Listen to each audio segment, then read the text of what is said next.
Big boss 8లో ఇదివరకు eliminate అయిన contestants మళ్ళీ బిగ్ బాస్ హౌస్లోకి రీ ఎంట్రీ ఇచ్చి ఈ వారం నామినేషన్స్లో పార్టిసిపేట్ చేసి హౌస్లోని కంటెస్టెంట్లను నామినేట్ చేసి మళ్ళీ బిగ్ బాస్ హౌస్ నుండి బయటకైతే వచ్చేశారు.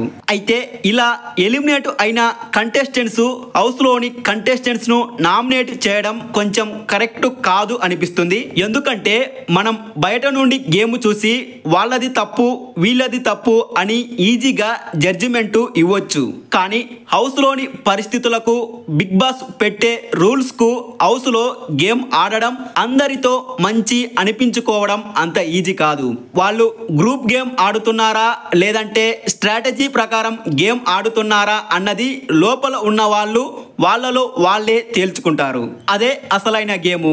ఎవరికి ఓట్స్ వేయాలో ఆడియన్స్ చూసుకుంటారు. అంతేకాని గేమ్ సరిగ్గా ఆడక ఆడియన్స్కు నచ్చక బిగ్ బాస్ హౌస్లో ఉండలేక ఎలిమినేట్ అయిన కంటెస్టెంట్స్ 12th వీక్ వరకు గేమ్ ఆడుతూ హౌస్లో కొనసాగుతున్న కంటెస్టెంట్స్ను నామినేట్ చేయడానికి అర్హత లేదు అన్నది నా అభిప్రాయం.